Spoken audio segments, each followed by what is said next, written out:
Hey everybody, welcome back to Squarebox Games. Today we have the Lord of the Rings, the card game pack opening.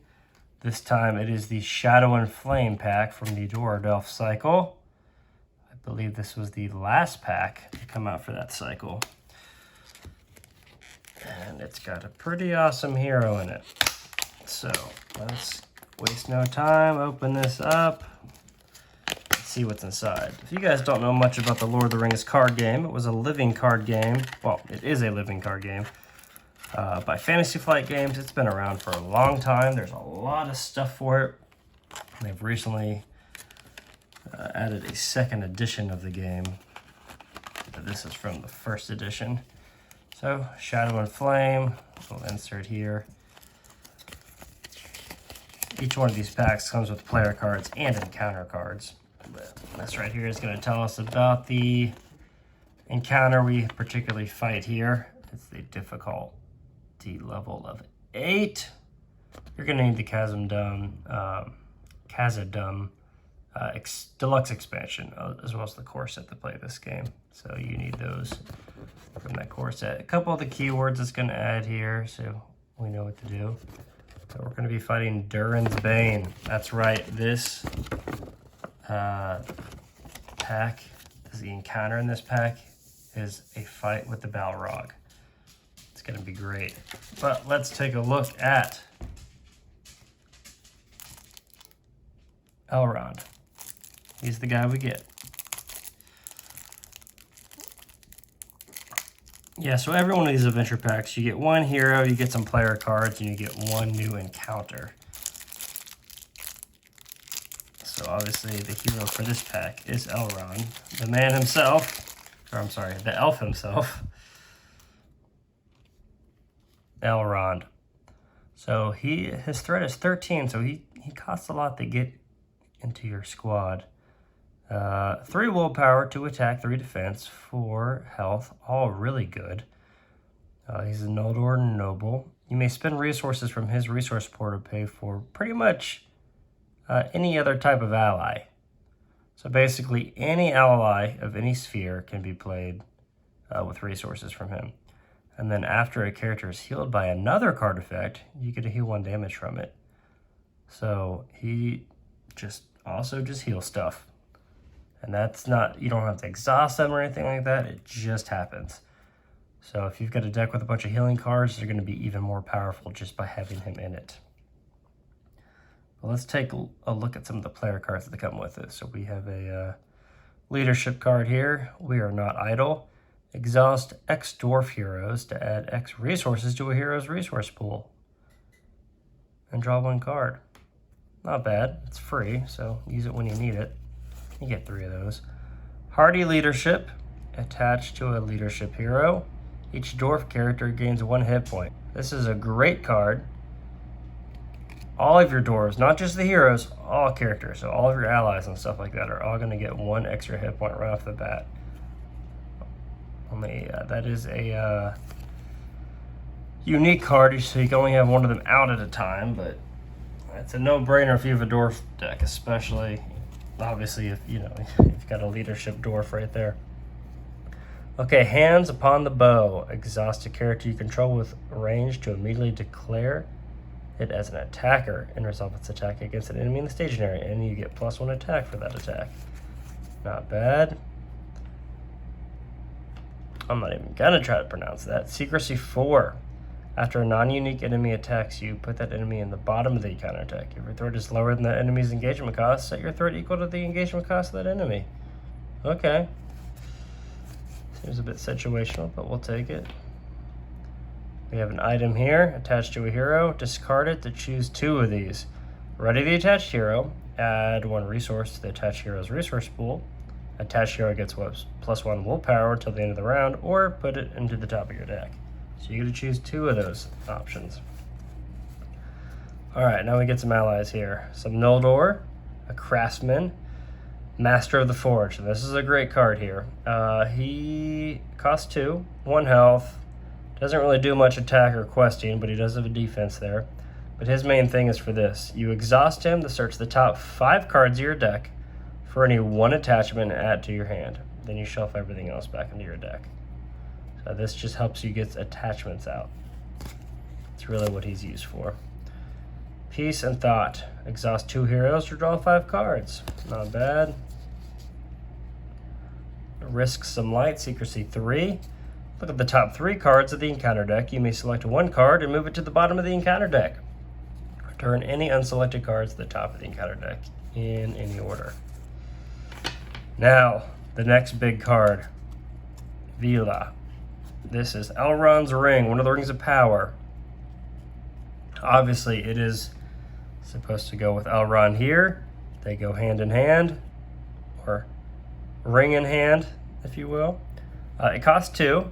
You attach to Elrond. He gains the Spirit resource icon.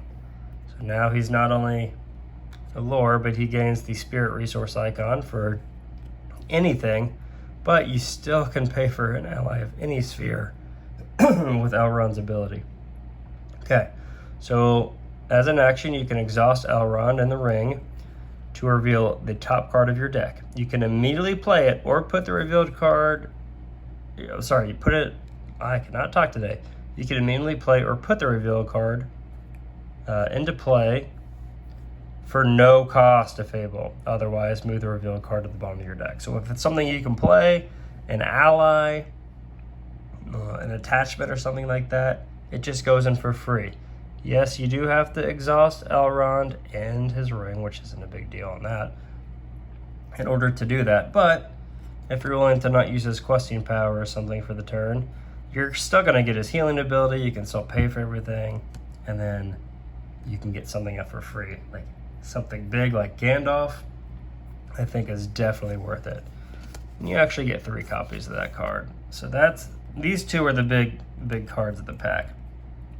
Now, we're going to take a quick look. I don't want to get into too much detail because I like to experience these encounters for the first time as I'm playing them. But we'll take a look at some of the cards that come with the quest here. There's some locations here. Dark Pit, Second Hall, Second Deep, a few of those. Fires in the Deep. Each player must discard 1 ally they control if able. There's no allies that get discarded. That gains Surge.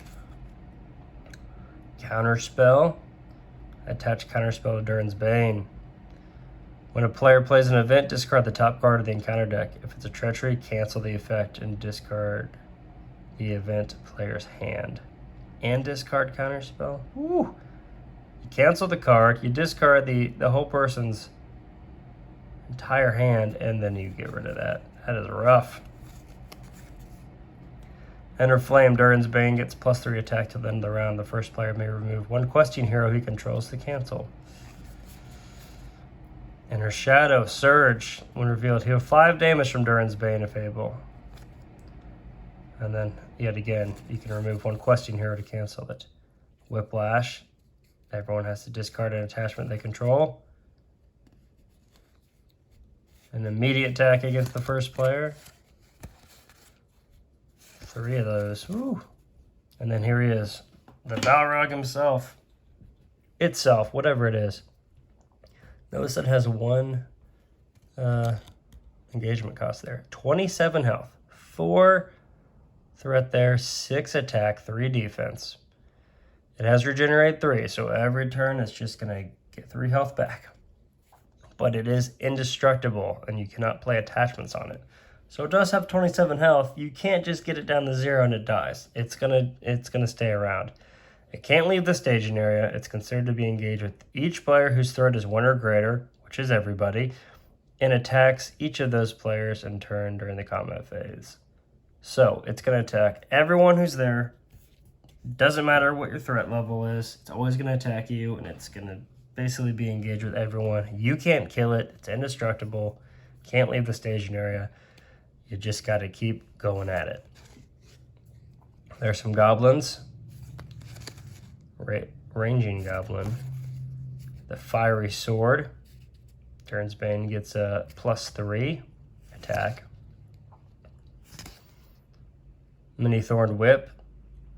You attach it to Durin's Bane as a weapon, and when it attacks you, the defending player has to discard a card at random from their hand. That's rough. But let's look at the actual quest, how this is going to work here.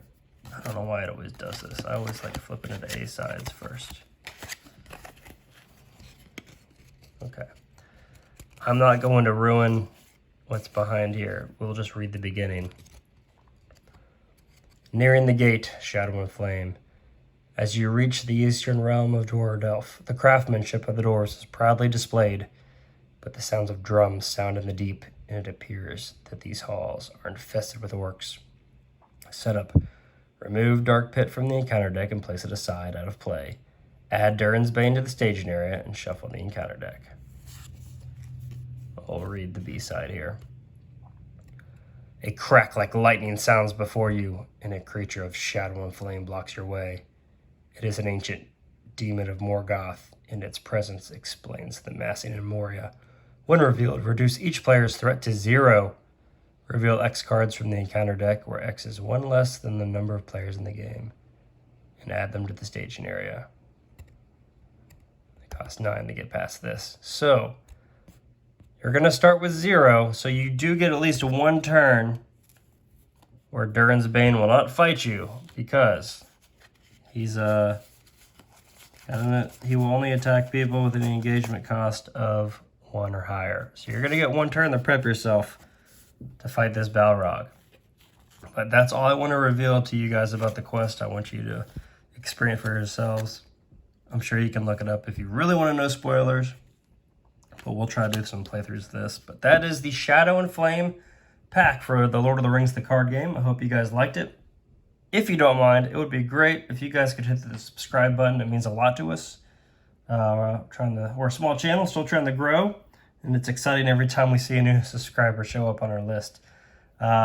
If you guys like the Lord of the Rings card game, let us know. Comment down below. If you've played with Elrond, let me know what kind of heroes he works with in a deck. Let me know how you like him. I know he's one of the more powerful characters. Let me know how the Durin's Bane fight has gone for you. Let me know who you beat him with. Did you use Elrond? Did you use different heroes? Did you use some dwarves? The Fellowship to try to stay, thematic with the book? Just let us know. But until then, you guys go play some games.